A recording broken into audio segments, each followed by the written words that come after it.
Hello and welcome to the Discover Dayton podcast, the show that's all about the Gem City's past, present, and future. My name is Arch Grieve and I'm your host, and today I'm excited to talk to Lauren Gay, the general manager and wine director at Sueño, an upscale Mexican restaurant that's new to Dayton, but which is quickly becoming a local favorite. She's also a sommelier who has served in the Peace Corps, so there's a lot to talk about.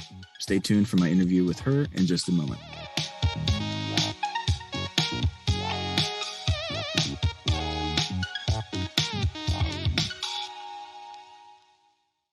Hello and welcome to the show, and thanks so much for coming on to talk with me today. Hey, Arch. Yeah, thanks for having me. This is a real honor. Oh, no, the honor's all mine. Well, so we'll definitely get to Sueño, which is obviously the reason I was inviting you on the podcast today. We'll do that in a second. But before that, I'd love to start off by talking about you a bit, because I know you're originally from Dayton, but moved away and did a lot of cool stuff, it sounds like, including serving in the Peace Corps and becoming a sommelier. So I wonder if you could tell me about yourself a bit first and some of the stuff you've done before coming back to Dayton to manage Sueño. Sure, yeah. So you are correct. I'm originally from Dayton. I went to Northmont, K through 12. So grew up in kind of like the northwest part of Dayton. I went to Ohio State for university, so Ohio girl through and through. I studied business management and marketing there and wanted to get into some kind of music work. I wanted to own a performance space or work for a record label, something along those lines.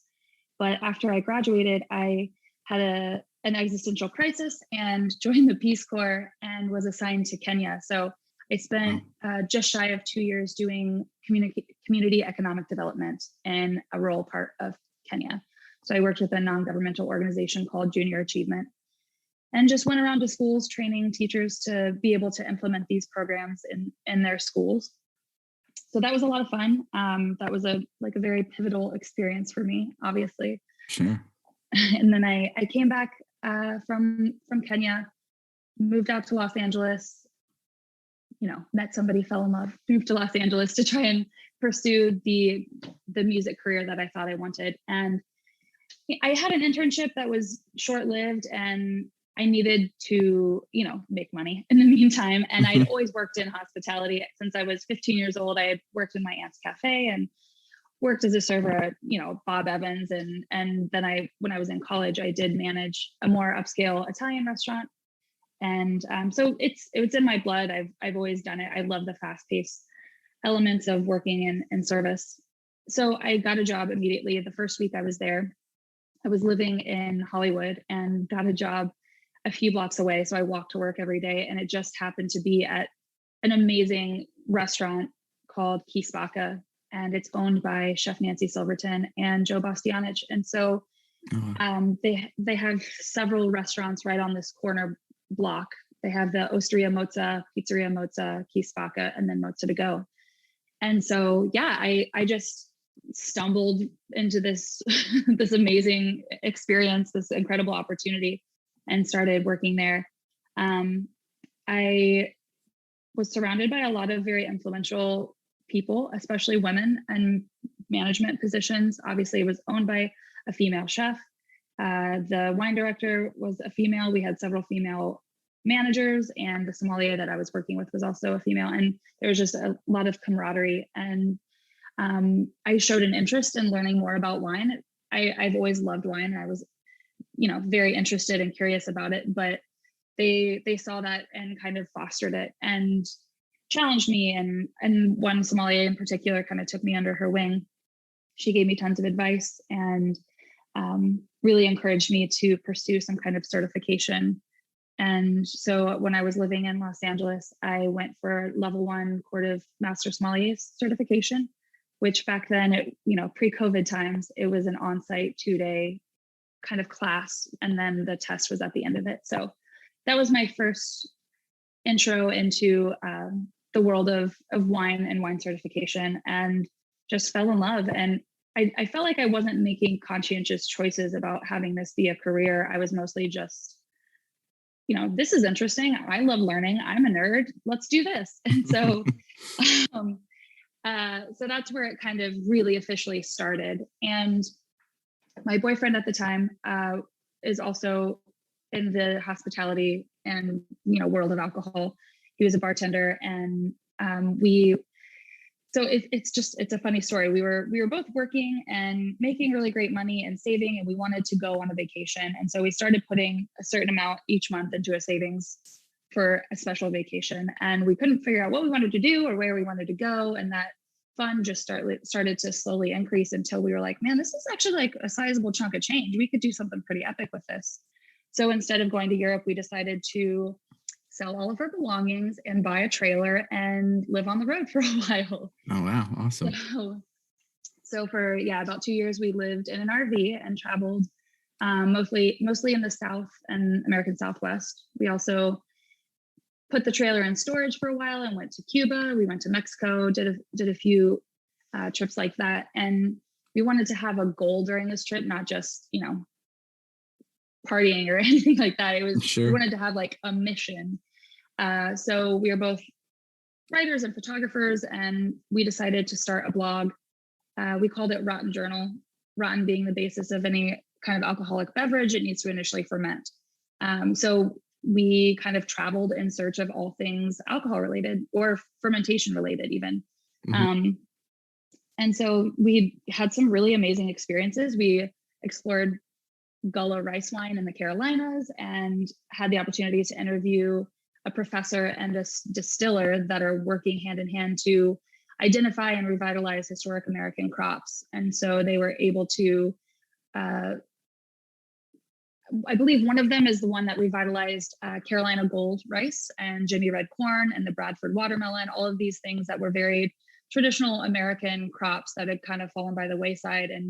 And so they are, finding seeds and trying to prevent monoculture essentially and preserve history through crops and food culture. So that was really cool. Visited some wineries, breweries, distilleries, did a bunch of interviews, and it was really, really wonderful. We expected it to be a few months, and then we were contacted by Tastemade, which is a food media group. They started as food related, and then they have since expanded into home and travel related. So they reached out to us when they were initially forming Tastemade Travel, and they said, "Hey, your Instagram's really cool, your blog's really great. Do you guys do video work?" And we're just like, "We can. we have YouTube. We can figure this out. Sure. Our camera has a record function. We can do this." So we started making videos for them. They would reach out to us and say, "Hey, we're really interested in you recording this location. Can you go here?" Or we would say, "Hey, we want to go to this city and we did research and this place is cool. This place is interesting. We think these would make good videos." So that kind of, we got paid, obviously. And so that fueled the adventure even longer than we thought it would last, which is why we stayed on the road for almost 2 years. And, it's a weird kind of tangent to go on when food and hospitality and wine is your career path. But it was still very much related, just same, but different. So sure. It was a very interesting experience, got to meet some really wonderful people. So we were actually in Mexico City. We had gone to Mexico City a few times. We truly fell in love with the city. And we came back to Ohio just for a visit. And that's when we were introduced by a mutual friend to David Kittredge and Ginger Roddick, two of the 4 partners at the Idea Collective who started Sueño and Tender Mercy. Oh, nice. So we met them at a party. We were on their roof at their loft, eating pizza and drinking wine and just meeting other Daytonians. And the passion that David and Ginger feel for Dayton was absolutely contagious. And they're not even native Daytonians, but they just love this city and they see so much potential and they see how much it's growing and wanted to be a part of this revitalization of a really wonderful city. And so I remember going to sleep and the next morning waking up and looking at my partner and being like, is this where we're supposed to be? Is Dayton where we're supposed to be? I never pictured myself living in my hometown. Mm-hmm. But like I said, their ideas, their visions, their love for the city was just really, really powerful. And so we decided to stay. They had some issues with getting Tender Mercy and Sueño off the ground in terms of a location. And so the time frame was kind of derailed a little bit. I ended up managing a place up north called Coldwater Cafe. Yeah. It's a very, very cute little restaurant and an attached wine shop. And so I worked there for about a year and a half, and that was a fantastic experience. I love that place so much. Mm-hmm. It was a great group of people there. And then once Tender Mercy got rolling, came back over and helped start up Tender Mercy in Sueño. So obviously we started Tender Mercy, and then we're open to the public for 3 days. And then that Sunday, DeWine announced the statewide shutdown for all bars and restaurants. So, I remember that. That was a bit of a rough start for us. Yeah. And we had, at that point, we had 3 managers because they were simultaneously working on construction for Sueño, with that being projected to open within the year too. So there were 3 managers. We had to essentially furlough everybody else, but the owners made a commitment to us that they would make sure to take care of us. And I really admire them for that. Obviously the pandemic and the shutdown lasted a lot longer than we thought it would. And Sure. it didn't really make sense to have 3 managers. And so I took advantage of that time to take a cellar internship in Napa for the harvest in 2020.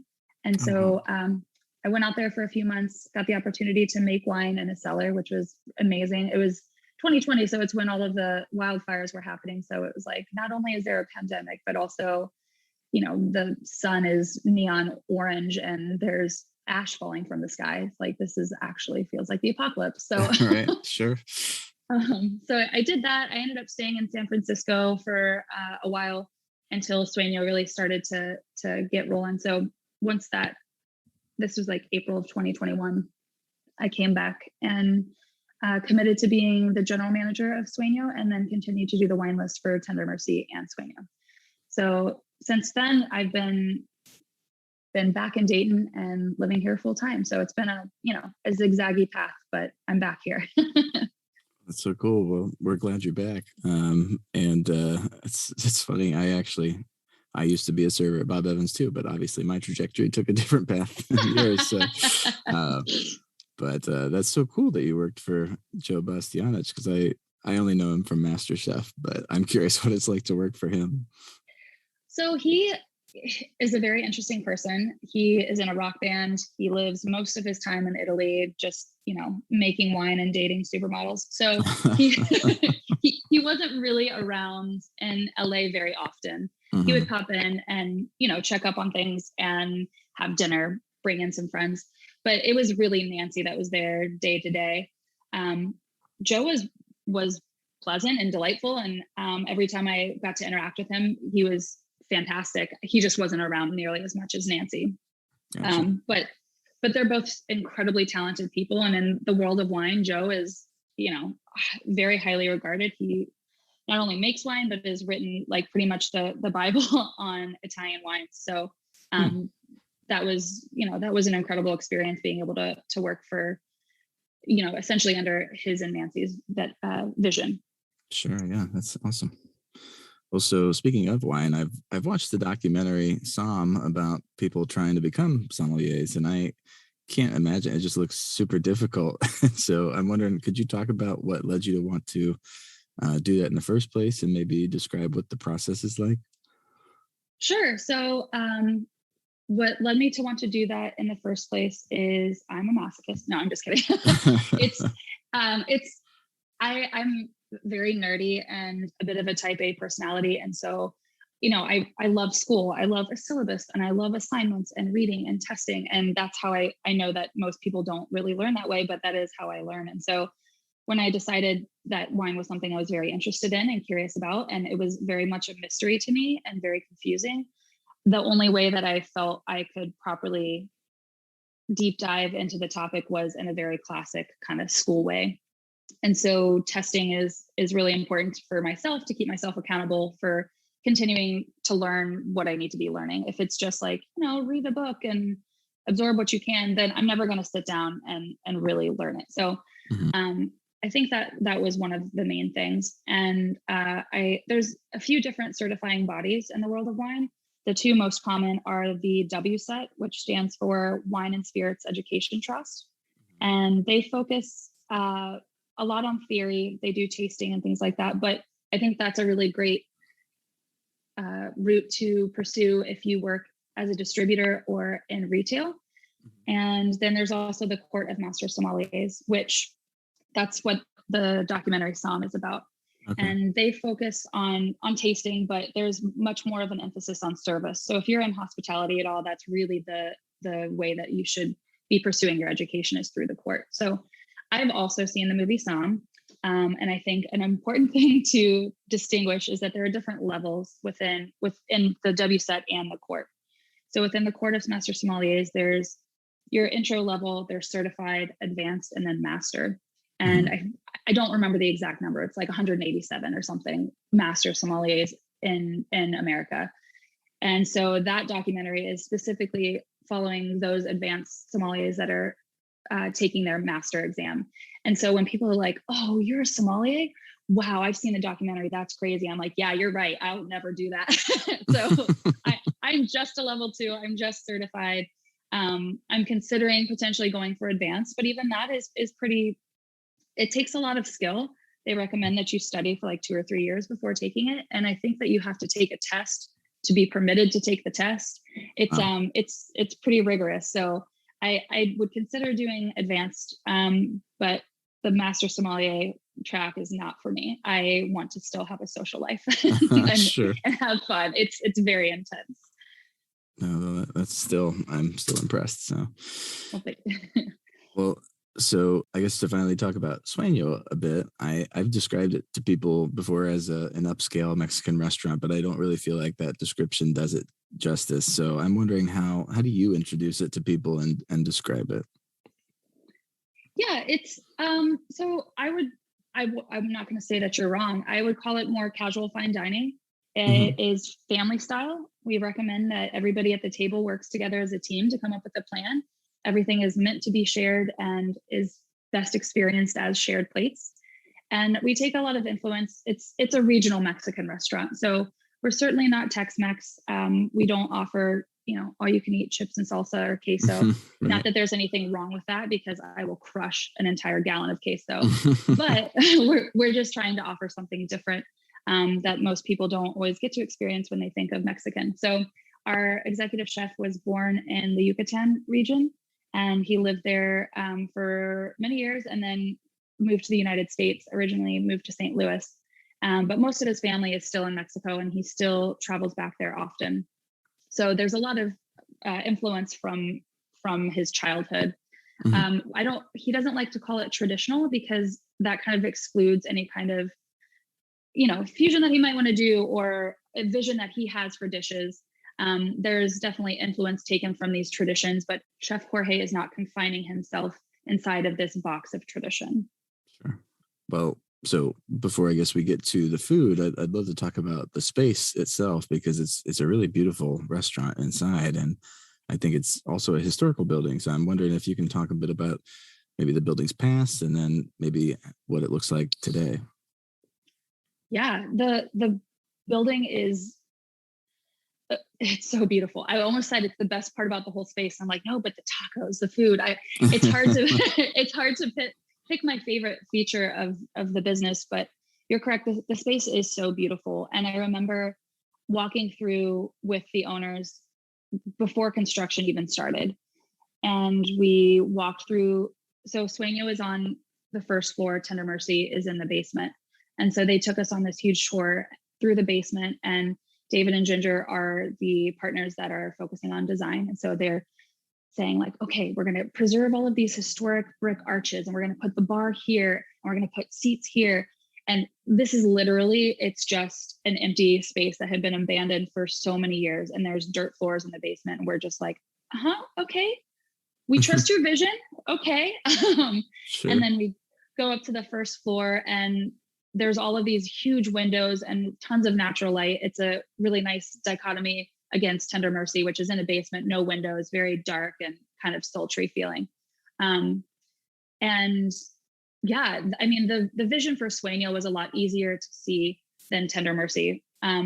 It's a beautiful raw space. The wood floors are original. I remember taking that tour and seeing all of these so like epically beautiful hardwood floors. And there's graffiti on the walls, and there was this weird, huge, like crescent moon painted on the wood floors in Sueño. And I was like, man, it's very not on brand or on theme for the restaurant, but what a cool element. So yeah, the building is very historic. It was vacant for quite some time. I don't know how long, but the Idea Collective had the opportunity to essentially build out this raw space within, whatever vision they saw. They did their best to preserve a lot of things. Like I said, there's all of these amazing brick archways that they saved. All of the wood floors are original. They buffed and polished and refinished or whatever. But they even, if they were taking out wood floors in one area for the kitchen, say they wanted to put tile floors there, then they were preserving those wood pieces so that when they built out other areas, they could still be using those original wood floors. And in fact, we're in the process of having the table in our private dining room rebuilt. We just have a temporary one in there now. And the carpenter that's building it for us is repurposing some of that wood that came from different parts of the building to make the table. So I'm super excited for that to be finished. But yeah, the history of the building is amazing, actually. So the building is the Avant-Garde. It's at 607 East 3rd Street, and it's nestled right between the steam plant and the Manhattan building. And both of those buildings have a lot of history as well. So I believe the Manhattan building, which is just west of us, started as the J.K. McIntyre Company. And then our building was the C.F. Ware Coffee Company. And then it changed into the F.W. Lots Paper Company. And then so our building was built in 1895. And then just east of us was the DP&L steam plant, which is now the steam plant event space. And that was built in 1907. So those three buildings collectively were listed on the National Register of Historic Places. And so, yeah, that's amazing that we have this beautiful restaurant that's in a nationally considered historic place. So I know our building went through several iterations. Like I said, it was a coffee company at one point in time. And so we have a few businesses on the 2nd, 3rd, and 4th floors. And I think it's inside of Tangram Flex. They actually have this huge, it's almost like a circular slide. And they hung it from their ceiling, and it's what they would throw coffee on, like bags of coffee. And then it would go down this slide down to the first floor so that they could ship it out. So it's amazing that so many of the businesses that are inside of the building have worked to preserve these cool historical elements. And then I know it was the F.W. Lots Paper Company, and I don't think they made paper, but they made paper products. And then at one point in time, it was even a restaurant supply store. So somebody posted online recently a picture of it when it was a restaurant supply store. And I was like, oh my gosh, that's so cool. But I remember coming home when I was living in LA. I remember coming home to visit Dayton, and I'm a photographer too. And I was always so inspired by these old buildings in downtown.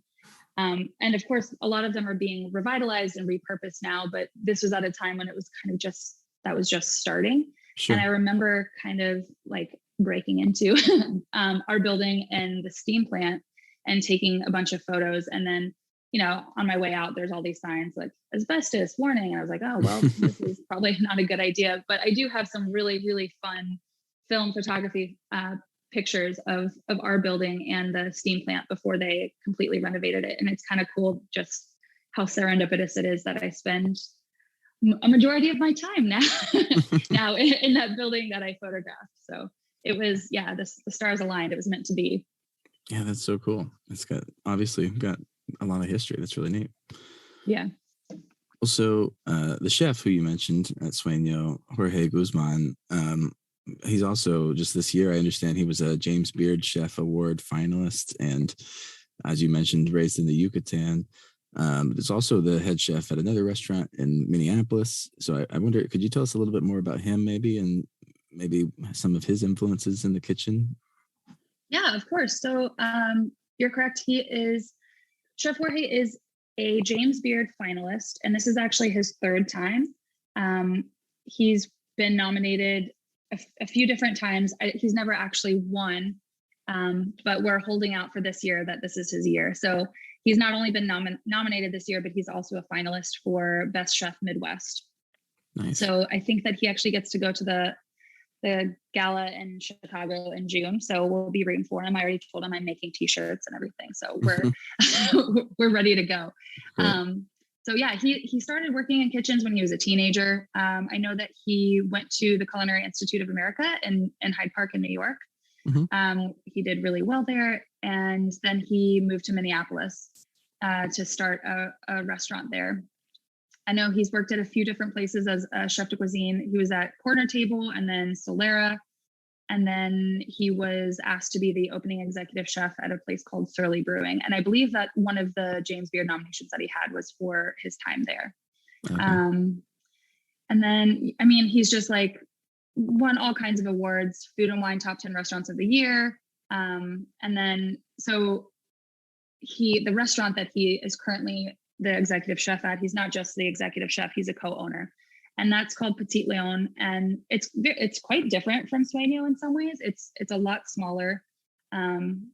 Their food, the quality of the dishes are just as good, but it's a little bit more casual. I know that several of our employees, as well as our owners, have traveled to Minneapolis to eat there, and everybody just says, "Oh my God, this is hands down the best cheeseburger I've ever had in my life." So nice. That's certainly what they're known for. And I guess Minneapolis is just a big burger town in general, which I never knew. And I'm a huge burger fan, so planning a trip to Minneapolis. Sure, yeah. But yeah, so like I said, he was born in the Yucatan. He definitely infuses a lot of his flavors and inspiration from the Yucatan and from his childhood. We have a good friend named John Morton, who's a local photographer and videographer, and he's worked with us to make a series of videos profiling different people and dishes at Sueño. He made one about Chef Jorge, and it's so good. Every time I see it, it makes me want to cry. But he talks about how food and memory are so inextricably linked. And so when he thinks about how to create a dish, he's thinking about his previous experiences with that dish and what it smells like, what it tastes like, and how to translate that into his cooking. And so yeah, it's just like a beautiful video. You should watch it if you haven't. Oh, I have. Yeah, it was really good. Yeah, so good. Yeah, so he's a joy and a pleasure to work with. He's so talented, and he's also hilarious. And yeah, I'm very fortunate to get to work with him. That's awesome. So I'm sure what everybody would really like to hear about is the menu. So let's start though with drinks if we could. And I know firsthand that you all have some awesome cocktails that I'm hoping maybe you can touch on a bit. And I was too into those to get a beer or wine, but I would also love for you to talk about those selections a bit as well, if you could, especially obviously your wine program. Yeah, for sure. So we'll start with the cocktails first. I think that being a restaurant, we do sell a lot of wine because wine goes better with food than cocktails. However, starting Sueño, there's this link to Tender Mercy, and Tender Mercy is a cocktail lounge, and 95% of our sales come from cocktails. And so we have the same beverage director. Brandon Fugate is the beverage director at both Tender Mercy and Sueño. And so people knew going into Sueño that we were going to have the same high standard for our cocktails in Sueño. So they are super, super popular. And you're not alone if you'd never ventured away from that section of the menu. So yeah, like I said, Brandon, super, super talented, has studied under some highly awarded bartenders, most notably Beau Dubois. He worked with him in Los Angeles, and that's where he really got to kind of sharpen his skills. And so yeah, very talented beverage director we have. And he does take a lot of influence and inspiration from Mexican food and, items, I guess. So when we first opened, there was a cocktail that utilized ants. And then we have one now called Hay, and it's a hay-infused rye whiskey with sorghum and bitters and a chapuline, which is a grasshopper, a roasted grasshopper, which is a delicacy in Mexico. And so he does try to play with funny kind of native ingredients even in the cocktails. That's cool. I did not see those on the menu when I was there. I don't know how I missed that. So that's pretty cool. It's so funny too, because we've always had some kind of insect garnish. And I think people read that, especially when we had the ant, it literally said ant. And so I'd bring out the cocktail and people look at it and I'd say, "So are you going to eat it?" And they're like, "Eat what?" I'm like, "The ant." I'm like, "What?" set it on the menu. People think it's a typo or something. I'm not sure what it is, but yeah, the cocktails are super creative and beautiful and playful. Here's something else I should mention. Brandon is also a big proponent of non-alcoholic cocktails. And so we always have at least 2 or 3 non-alcoholic drinks on the list. Oh, great. And those are made with just as much love and time and care as any of our regular cocktails. So we actually have a full-time kitchen manager, essentially, who works during the day to, hand squeeze every orange, lemon, and lime. She makes all of our syrups from scratch. Everything is very much done with so much love and attention and care, to the point where we need a full-time person just to do bar prep. So I think that really speaks to the quality that we try to give to our guests through our cocktail program. It's taken just as seriously as Chef Jorge takes his menu. Sure. That's awesome. In terms of beer and wine, our beer list is concise, but I think it's pretty, it's great. We don't, we're not going to have like Coors and Budweiser and some things like that. But if you want a light, simple, refreshing beer, we've got plenty of those, especially because like a cold beer and a spicy taco is pretty much pure heaven. So absolutely.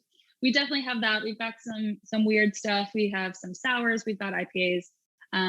We've got some weird, Belgian farmhouse ales and things like that. So, and once again, we do have a wonderful NA beer selection as well. Also, another area that I think is highly underutilized in many restaurants are ciders, because they're so food friendly. And so both Tender Mercy and Sueño both have at least 3 different ciders. All of them are pretty artisanal, and I love all of those. And then the wine list, obviously, this is my passion. Sure. I will say our wine list at Sueño right now is very much a work in progress. Every time I look at it, I'm kind of embarrassed, because it's a shadow of what it can and should be. We're working out some logistical issues in terms of storage for things right now. So I'm looking very soon to start expanding the wine list and have it be more representative of what I know it can be. The wine list at Tender Mercy right now is bomb, and I'm super proud of that. It's got so much fun stuff on it. But it's taken me kind of a long time to get it to a place where I feel like it's what I want it to be. And I don't feel like I'm there with it yet in Sueño. The opening idea for the wine list at Sueño was that I mentioned that I had the ability to spend some time in Mexico and eat at some really wonderful restaurants, Quintonil, and even just like little wine bars, Trees. And there's a lot of really cool, fun wine stuff happening in Mexico City. One thing I noticed with a lot of upscale restaurants in Mexico City is that they really focus on wines from Spain and Latin America, and especially Mexico. Mexico actually has a thriving wine scene right now. They make some really amazing wines, and not a lot of them are exported and certainly not available in Ohio. But there's just really the celebration of Latin and Hispanic traditions within the country. And so I wanted to kind of replicate that in my wine list. And so currently all of our wines are from Central South America or Spain.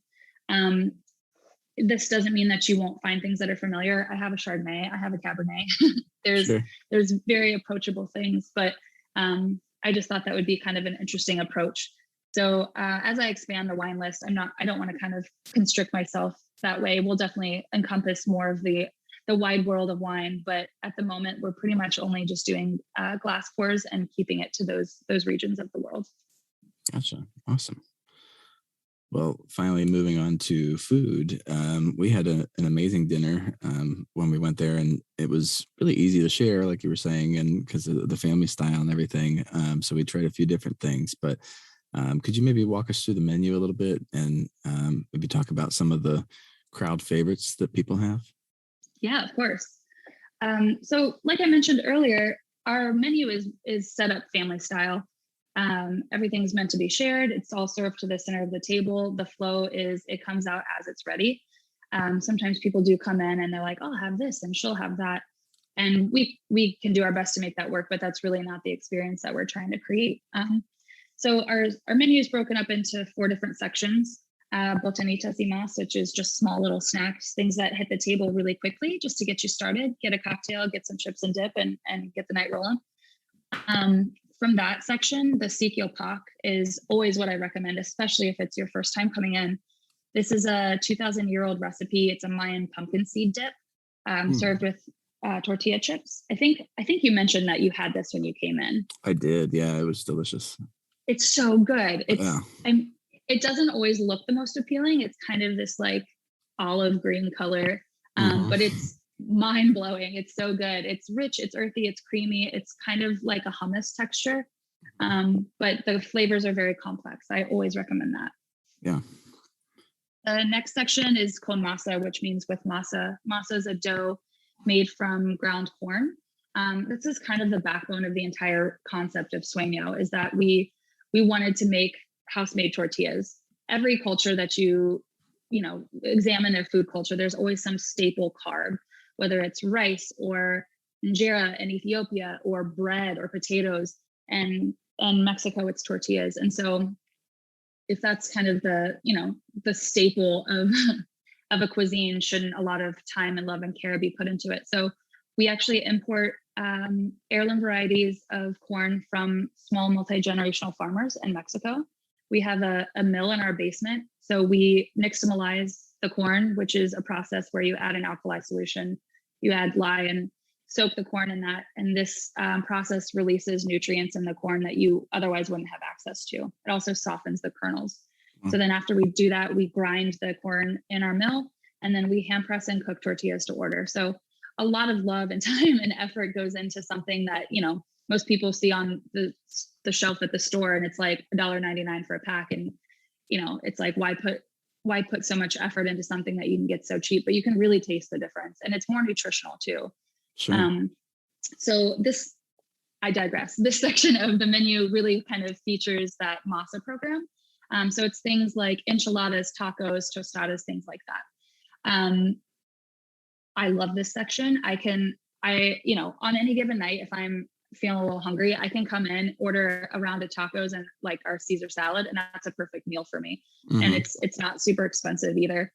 So the tacos de cochinita are my all-time favorite. These are adobo marinated pork tacos.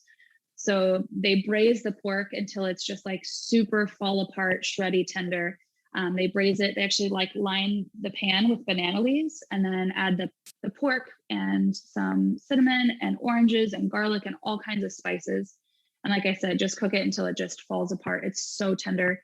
And then load those babies up in the tortillas, get some of the nice like sauce. It's the kind of taco that if you pick it up and eat it and you don't have that nice like braising liquid running down your arm, then you're not doing it right.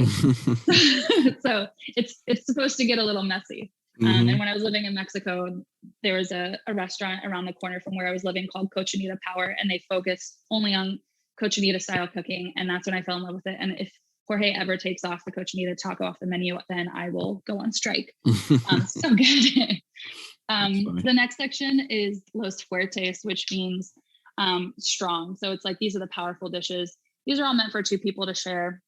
They're all protein-based dishes. The ribs, for example, it's a half rack of ribs. It's a 16-ounce steak. These are definitely bigger portions meant for sharing. And all of them are served with a basket of our tortillas as well. So you have the ability to eat it just like normal, or you can kind of cut things up, load things up, and turn it into tacos as well. Oh, nice. Yeah, which I, once again, highly recommend. The vegetables, verduras, these are all just side dishes. One of the things that I like to recommend from this section is the Caesar salad, because little known fact, the Caesar salad was invented in Tijuana, Mexico. So I know, I don't remember the name of the place that invented it, but they were doing tableside Caesar salad preparation. So it's cool. It's a pretty traditional style Caesar. It does have boquerones, which are a style of anchovy that are a little bit more mild. But yeah, love our Caesar salad. And then the desserts, obviously. So we only have a handful of desserts. We've always had an arroz con leche on the menu, which is a rice pudding, pretty typical. And then we also have an ice cream scoop, which is made with Mexican chocolate, a little bit of chili pepper, and then a spicy brittle. And that is definitely a house favorite. I know that we are also R&Ding a few things for the summer dessert menu, maybe a tres leches, which is one of my personal favorites. So we've got some stuff in the works for desserts. That section of the menu can kind of rotate in, and it's a nice place for seasonality and just kind of experimentation too. Nice.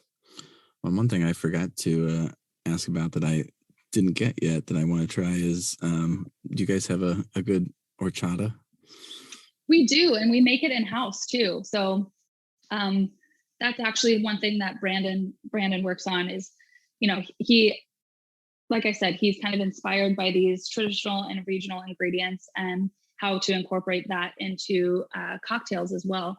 So he started experimenting with a house-made horchata, which is delicious on its own. But then we do have a cocktail on the list. We just did a cocktail update, and there's one on the list now called Accidental Rhyme. It's called the Accidental Rhyme because it's a horchata colada, essentially. Kind of like a pina colada, but made with horchata. And it's so good. It's so refreshing. It tastes like summer in a glass. So that's a house favorite for me. Nice. Well, so in addition to food, I know that you all have had some events, and I believe my friend Brett Hill just performed a show there recently to help raise money for people in Ukraine. So is that something that you plan to do more of in the future? And are there any events in the work, at the moment that you could talk about? Oh my gosh, I am so overwhelmed right now with events. It's not even funny. So yes, we have so many things coming up. And just to recap the event, we did it this past Sunday. It was a fundraiser for Ukraine. It was absolutely amazing. Just seeing the community come together like it did. It put me in literal tears at one point in the night. So we did some musical performances from Brett Hill and all of his friends. Actually had some Eastern European performers come in. We had fire dancing from Aurora Fire, and Lily Datura from Gym City Burlesque did belly dancing and sword dancing and all kinds of stuff. It was really wonderful. It was the first time we'd ever done any kind of performance type events inside of Sueño. So that was a really good kind of litmus test just to see how the space works. Sure. And David, one of our owners, is a musician and really detail oriented when it comes to sound things. So we're really lucky to have him on our team. And getting his he gets very focused on making things absolutely perfect. So having him around to focus on the sound aspect was really pivotal. And then we also had a silent auction, and I want to say we had over like 150 donations from local vendors and artisans and businesses. And it was just amazing. We put together, I think, 60 different collections, little baskets of items. And we're still doing the math right now, but it's going to be big. I don't want to announce anything until we tally up the final numbers, but the outpouring of support and love from the community in every aspect was really, really inspiring. So that was a huge success. It was a lot of fun. Additionally, I try to do as many wine events as as I can within my bandwidth. And so I kind of put out the word with amongst friends and wine distributors that if there's ever somebody interesting in town, I'd love to do an event with them. So on my birthday on May 18th, we have winemaker Andrew Jones. He's the winemaker at Field Recordings and The Fabulist, and a few other labels actually. He is a winemaker out in Paso Robles in California. He's going to be in town, and we're going to do a wine dinner with him. Chef Jorge just emailed me the menu. We got some bottles over to him to taste, and he's created a wonderful menu to pair with all of his wines. And then after that, Sueño is going to transform into a torta pop-up. So we'll have a few different types of tortas. We won't do regular service that night. I'll just be pouring some of my favorite wines, and we'll do tortas. It's my birthday. We're going to have fun, and everybody's going to come drink wine. So we'll be releasing tickets both for the dinner, and then you can reserve a spot for the torta pop-up after that. We have an event this coming Thursday down in Tender Mercy. It's a fundraiser for the YWCA. I'll be pouring 3 different wines. We'll have snacks, and all of those wines are going to be from female winemakers. So I'm super excited about that. And then on May 2nd, we have a winemaker that is originally from Columbus. He actually went to Ohio State. His name is Ben Smith. He went to school for engineering, worked for Boeing for a while, and then tried out his hand at winemaking and just happened to be really good at it. So now he's in Washington State making Red Mountain Bordeaux style blends. So he's going to be in town. He'll actually be pouring his own wines, and we're about to release tickets for that today. So that'll be 3 kind of high-end premium Bordeaux blend style wines. And once again, we'll have some charcuterie and cheese and snacks to go along with it. So whenever we can actually get a winemaker in, it's always way more special, because hearing, the journey and the saga and the idea behind somebody's art directly from them while getting to experience their art as well is just like, it's magical. So sure. Those are just a few of the upcoming events that we're super excited about. Well, very cool. Well, so for all the people who are really hungry now and ready to go eat, where can you remind people where you're located, and then how they could find the menu maybe and make reservations? Sure, yeah. So we're located at 607 East 3rd Street. It's in the Webster Station part of downtown Dayton. If you want to make reservations, the easiest way to do so is to go to sueñodyt.com. You can make reservations there. We're open Monday through Saturday from 5 to 10. Follow us on Instagram at SueñoDYT. Follow us on Facebook. We make all kinds of announcements for upcoming events and things like that. And, if you live in the burbs and coming downtown and finding parking is kind of scary, then don't worry about it. We have valet parking on Thursdays, Fridays, and Saturdays. And so, yeah, we just try to make it as simple as possible for people. Awesome. Well, thank you so much again for taking the time to talk with me today. I really appreciate it. And I can't wait to get back in there and try some more of these things we've been talking about. So thanks again. Yeah, of course. Thank you so much. Again, it's an honor, and I love your podcast. So thanks for doing what you're doing. It's amazing. You're doing wonderful things for the community. Oh, well, thanks so much. I appreciate it. All right, that was my interview with Lauren Gay, General Manager and Wine Director at Sueño. It was great talking with her, and as a reminder, I only talk to restaurants and bars that I've personally been to and can recommend, and I can definitely give a strong recommendation for Sueño, and I hope you check it out soon. If you enjoyed this episode, please be sure to subscribe, leave a review, and share it with a friend. Thanks so much for listening, and stay funky, Dayton.